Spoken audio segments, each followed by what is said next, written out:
చిత్తూరు జిల్లా కుప్పం కాంగ్రెస్ పార్టీ అభ్యర్థులు ఆవుల గోవిందరాజులు రేపు అనగా ఏప్రిల్ 22వ తేదీ మధ్యాహ్నం 12 గంటలకు నామినేషన్ పత్రాలు దాఖలు చేయనున్నట్లు కుప్పం కాంగ్రెస్ పార్టీ కార్యాలయంలో ఆదివారం ఏర్పాటు చేసిన మీడియా సమావేశంలో తెలియజేశారు. కాంగ్రెస్ పార్టీ ఇచ్చిన మాట, చెప్పిన పథకాలు, హామీలు తప్పక నెరవేరుస్తుందని, కేంద్రంలో కాంగ్రెస్ పార్టీ అధికారంలోకి రాగానే మొదటి సంతకం ప్రత్యేక హోదాపైనే ఉంటుందని, రాహుల్ గాంధీ ఇచ్చిన హామీని ఆంధ్రప్రదేశ్ ప్రజలంతా గుర్తిస్తూ రానున్న ఎన్నికల్లో కాంగ్రెస్ పార్టీని ఆదరించాలని కాంగ్రెస్ పార్టీ అభ్యర్థి ఆవుల గోపి కోరారు. రేపు జరగనున్న కుప్పం కాంగ్రెస్ పార్టీ నామినేషన్ దాఖలు కార్యక్రమానికి పెద్ద ఎత్తున కుప్పం ప్రజలు, కాంగ్రెస్ పార్టీ నాయకులు, కార్యకర్తలు తదితరులు పాల్గొన్నారని ఈ సందర్భంగా తెలిపారు.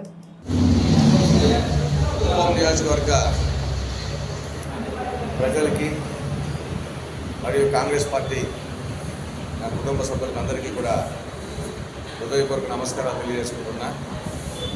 కుప్పం నియోజకవర్గంలో కాంగ్రెస్ పార్టీ అభ్యర్థిగా అధిష్టానాన్ని ఎంపిక చేసింది. నేను రేపు అనగా 22వ తేదీ మధ్యాహ్నం 12 గంటలకి నామినేషన్ కార్యక్రమం ఉంటుంది. ప్రతి ఒక్క కార్యకర్త కూడా ఈ కార్యక్రమంలో పాల్గొని, ప్రజలు పాల్గొని ఈ కార్యక్రమాన్ని విజయవంతం చేయాలని ప్రత్యేకంగా అందరినీ కోరుతున్నాం. కుప్పం నియోజకవర్గంలో కాంగ్రెస్ పార్టీ అభివృద్ధి కోసం ప్రతి కార్యకర్త కష్టపడి పనిచేసి ఇప్పటికే మేము గ్రామంలోనూ పాంప్లెట్ డిస్ట్రిబ్యూషన్ చేయడం జరిగింది. ఆ డిస్ట్రిబ్యూషన్ కార్యక్రమంలో కాంగ్రెస్ పార్టీ ఏవైతే 8 గ్యారెంటీలు ఇచ్చింది, 8 గ్యారెంటీలు ఇచ్చింది కాంగ్రెస్ పార్టీ, ఆ 8 గ్యారెంటీలు కూడా ప్రజల్లోకి తీసుకెళ్ళినాం.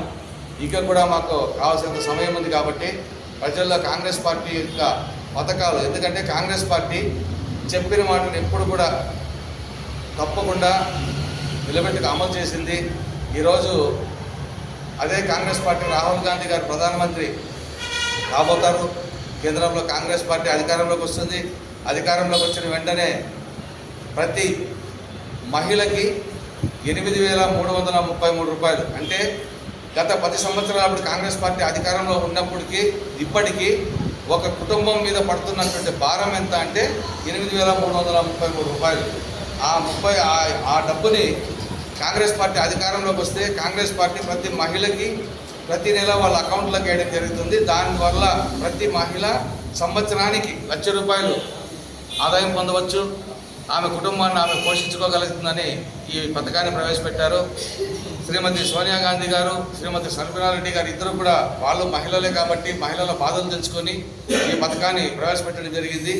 ఇక రైతుకి రుణమాఫీ అనేది ఆనాడు కాంగ్రెస్ పార్టీ మన్మోహన్ సింగ్ గారు ప్రధానమంత్రిగా, రాజశేఖర రెడ్డి గారు ముఖ్యమంత్రిగా ఉన్నప్పుడు జరిగింది. అప్పటి నుండి ఇప్పటి వరకు మళ్ళీ రుణమాఫీ అనేటువంటి కార్యక్రమం 10 సంవత్సరాల్లో ఎప్పుడు మళ్ళీ జరగలేదు.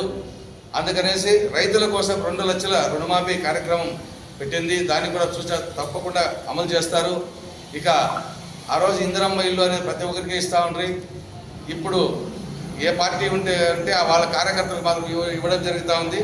అదే ఇప్పుడు మళ్ళీ ఆ ఇల్లు స్థానంలో 5 లక్షల రూపాయలు ప్రతి పేదవారికి ఇల్లు కట్టుకోవడానికి 5 లక్షల రూపాయల వరకు పెంచి ఇవ్వడం జరుగుతుంది. ఇక నిరుద్యోగులకి కేంద్రంలో 30 లక్షల ఉద్యోగాలు, రాష్ట్రంలో 2,25,000 ఉద్యోగాలు భర్తీ చేయడం జరుగుతుంది. ముఖ్యమైనది ఏమంటే రాష్ట్రం విడిపోయిన తర్వాత ప్రత్యేక హోదా అనేది ఆ రోజు పార్లమెంట్లో చెప్పినారు. దాన్ని మళ్ళీ వచ్చిన భారతీయ జనతా పార్టీ అమలు చేయకపోవడం మన ఆంధ్ర రాష్ట్రానికి పట్టినటువంటి ఒక దరిద్రంగా మనం భావించవచ్చు. ఎందుకంటే ఆ ప్రత్యేక హోదా అనేది వచ్చింటే ఈరోజు మనకు అనేక వేల పరిశ్రమలు వచ్చేవి. ఆ పరిశ్రమల ద్వారా యువతకు ఉపాధి కలిగిండేది. కానీ అది భారతీయ జనతా పార్టీ చేయకుండా పోయింది. రాహుల్ గాంధీ గారు పదే చెప్తున్నారు. ఎక్కడెక్కడ ఇక్కడే కాదు, ఆంధ్రాలో చెప్పడం కదా, ఆయన కర్ణాటకలో చెప్పాడు, జోడో యాత్రలో చెప్పాడు. కేంద్రంలో కాంగ్రెస్ పార్టీ అధికారంలోకి వస్తుంది, నేను ప్రధానమంత్రి అయిన మరి తక్షణమే ఆంధ్రాకి ప్రత్యేక హోదా అనేది కల్పిస్తాను. దాని ద్వారా పారిశ్రామికవేత్తలు, పెట్టుబడిదారులు వస్తారు. వాళ్ళు వచ్చి ఈ రాష్ట్రం అభివృద్ధి చెందుతుంది, యువతకు ఉద్యోగ అవకాశాలు వస్తాయని చెప్పారు.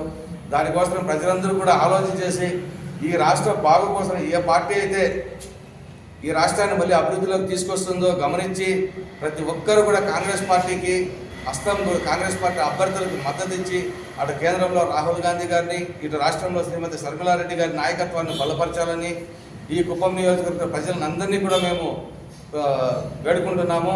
ఇక కుప్పం నియోజకవర్గానికి చరిత్రకు వస్తే 83 నుండి మనకి స్థానికంగా ఇక్కడే వాళ్ళ తాతల కాలం నుండి ఉండినటువంటి వాళ్ళు ఎవ్వరు కూడా శాసనసభ్యులుగా లేకపోతున్నారు. మనకి శాసనసభ్యులు స్థానికులు రామపురం గారు, వజ్రవేల్ శెట్టి, డి వెంకటేశం, దొరస్వామి నాయుడు గారు, వీళ్ళు నలుగురే మన కుప్పం స్థానికులు. ఇక రంగస్వామి నాయుడు గారు కావచ్చు, చంద్రబాబు నాయుడు గారు కావచ్చు, వాళ్ళిద్దరు కూడా బయట ప్రాంత వ్యక్తులు. వారితో ఇప్పుడు వైఎస్ఆర్సీపీ కూడా బయట ప్రాంత వ్యక్తి, హైదరాబాద్కు చెందినటువంటి వ్యక్తిని తీసుకొచ్చి పెట్టారు.